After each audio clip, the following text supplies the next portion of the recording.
warfaafinta maanta aan wada joogno arrimo shir jaraa'idon meeshaan ku qabanayno oo u qabanayno arrimo dhacdooyin hor dhacay iyo arrimaha guud oo ummadda Soomaaliyeed oo intaba wixii tala ay nala tahay arrimahan marka ugu horeyda aan ka hadlayaa waxa weeye arrin dhacda oo gabdho Soomaaliyeed oo ganacsato ah iyo ku ganacsanayay meel dawladdu lahayd asalkeedii hore bacdayna haddana ay dejisay gabdhahaas inta aan ka ognahay warqado u haysta ku ganacsanaya muddo dheer oo gobolka Banaadir gudoomiyaha degmada Waaberi iyo gobolka Banaadir intaba gudoomiyaha gobolka Banaadir ay ka jijibiyeen hantidoodiina inta barqadii rarteen ay meel ku xareysteen arrintaasna aan u aragno inay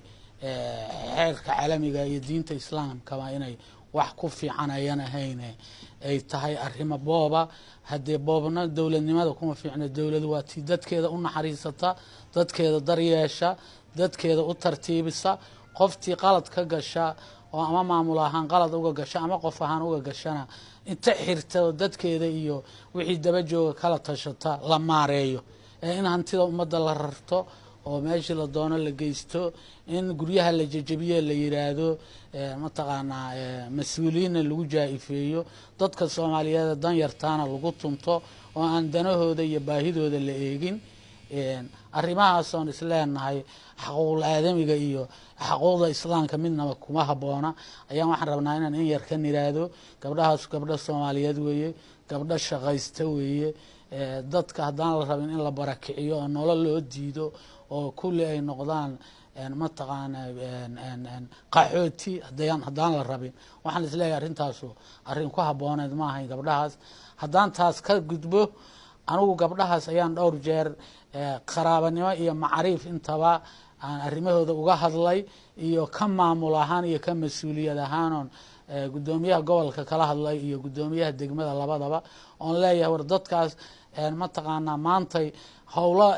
haddii aad u fulinaysiin dawladda ama degmada ama maamulka gobolka Banaadir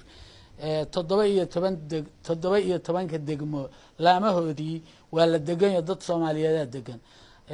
haddii hadda gobolka Banaadir inuu abaabul badan iyo kicin iyo shaqo oo isu diyaariyay hadda dadka gobolka Banaadir oo dhan in la amro la yiraahdo qolo walba oo meelihii degmooyinka la shaqeynayo laamaha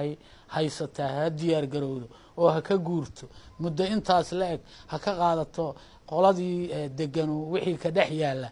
amarra sidaasaan dawladnimada ku arki jiray waxaan ku arki jirnay dad haddii ay meel degaan Soomaaliyeed inaan dadka la iska tuurin si loo maareeyo loo helo meel la dejiyo sababtu waxa dawlad lagu yahay iyo waxa la matalayaa waa dadka Soomaaliyeed dadku xaquuq u leeyahay anaa ku xukuma kumana rabo ma shaqayso anaa ku xukuma canshuurta waa ka qaadana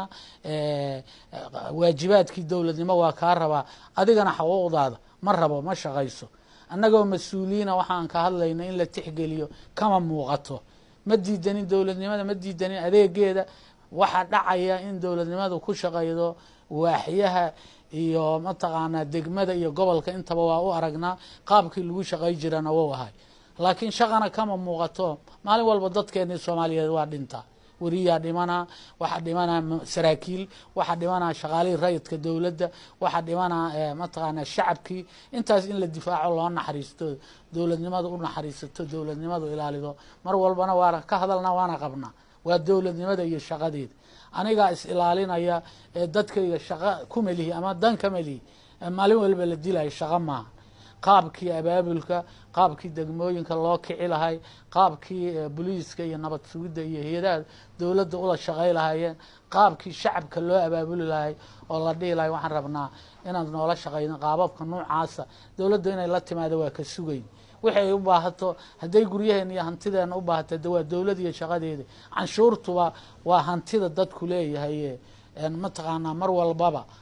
mar walbaba ay naga qaadaysaa waxa weeye inay dawladdu ay dadkeeda maamusho laakiin kuma maamusho say doonto waxay ku maamushaa sharci barnaamij talo mataqaan naxariis haddii qoftu naxariista ayada wax ka duwan oo dhiba ka shaqeynayso waa wax kale waxaan u sheegaynaa dawladda Soomaaliyeed dadka la dhaqan dareynayo qaabka aan ku haboonayn iyo qaabka aan isleenahay cadaalad maahan oo ku dhacaya inay dawladdu ka ilaaliso inay dawladdu dadkan hantidoodii siiso inay dadka ku tumanaan dawladdu dadka ayada adeegsata qof walba ama si jaairnimo dadka iyo dalka u dhibta ama dadka u dhibtana adduunka taariikha imaanaysa dadka dhibi jira halkay mareen dadka xabsiyada ku dili jira halkay mareen ama ay marayaan ama maalin walba loo daba joogo ama dadka u dhaqan daray jira ama dadka u dhici jira ama dadka u dhibi jiray haddee taariikhda mataqaanaa dadkii aan maanta dhalan waa ogyihiin waa inay dadku naxariistaan waa inay dadku dawladnimada ku shaqeeyaan waa inay dadku ummadnimada ku shaqeeyaan cid walboon u sheegno iyo cid walboon yidhaahdo war guddoomiyaha gobolku maxuu naga rabaa annaga mas-uul qaranaan nahay inaan maamulka dawladda iyo madaxda dawladdu ama warbaahinta iska caayaan ama ay meelaha qaar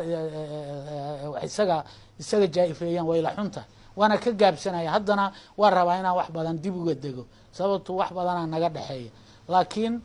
ninkaasu dhul dawlo haystaa dhulkii oo haystaa laga jejebiyey dhulkii dawladda loogu shaqaynayo ku dhegan yahay war dadka soomaaliyeed inaan u hadalnaan xaq leena ninkii naga diidana isagay aabba leedahay oy xilligiisa ay dadku waa adduunyay joogaan kula xisaabtamayaan adduunkuna waxa weeye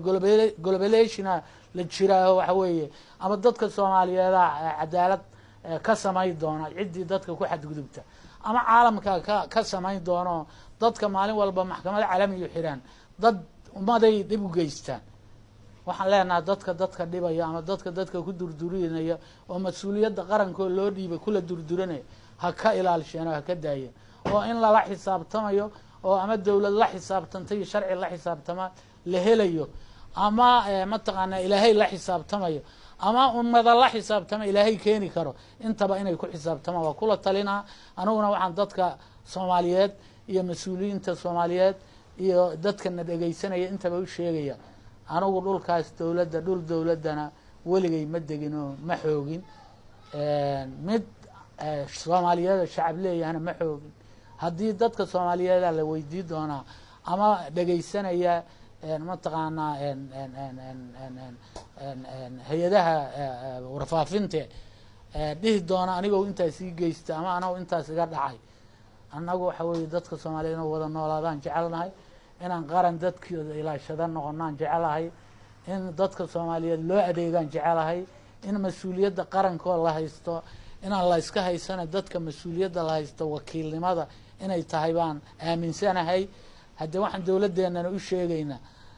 dadka soomaaliyeed meelow joogaana u sheegaynaa caalamkana aan u sheegaynaa inaan dadka dawladnimada lagu dulmin ee dawladnimadu ay dawladnimadna ilaalida ay noqoto caalamku waa is eeganaya meelow joogaba waa iska eeganaya dadku inaawan isdulmino maxaad hadle aan la dhihinoo maxaad xaqaaga u doonay aan la dhihinoo inaan ku dili karaan kutusa aan la dhihinoo aan nina ayan iska lahayn adduunkan dadka soomaaliyeed inuu isxaq dhowrow sharaf ku leeyahay dawlad ku noqon karaa dal ku yahay dawladnimadu ay mataqaanaa ay ku shaqayn kartaa kuwa diriraya oo maalin walba qaraxa isku xiraya oo dhibka isku xiraya waxaan qabaa inay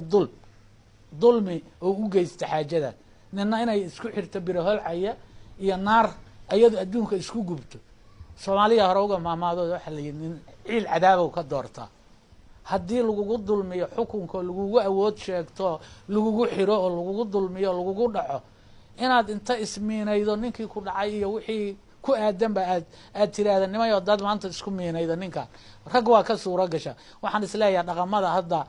shabaabka iyo isticmaalayaan ciilkaasaa gelinaya war dadka soomaaliyeed loo cadaalad sameeyo dadka soomaaliyeed maamul qurxoona lagu dhaqo dadka soomaaliyeed yaan la dulmin ha lala mudaco qoftu haddii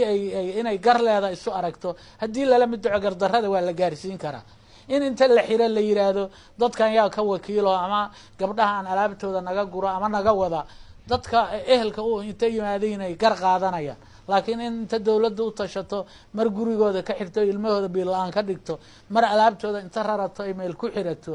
mar inta guryahooda u tagto ay jejebido dawladdaa warqad sidee maxay dawladda warqadda u siinaysa haddii warqadda la siiyey ay dembi tahay iyo deganaanshahooda ciddii dejiday iyo ciddii warqadaha sidii ciddii lacagta ka qaadatay ha soo xirta waa ku qancaynaa tuugay ahaayeen ciddii lacagta idinka qaadatay waa dembile ha tiraado laakiin in dadka wixii la doono laga yeelo lagu tunto ayagana ma qabataan u arkaa annaga oo mas-uuliyiin qarankaana in nala ku caayo la yidhaha dhul dowladda u haystaa uma aragno waa gardaraan u aragnaa kuwan ugu eedeynayana haddii dowladnimo jirto oo sharci jiro way isdacweyn doonaa haddii ay gardarrada naga diidaan dowladda soomaaliyeed iyo sharciga soomaaliyeedna inuu ummadda cadaalad sameeyo oo dadka u gar noqo oo ciddii gardaran uu dadka ka qabto oo cidda dowladda uu xoog sheeganaysa uu dalka ka qabto waa ka codsanayna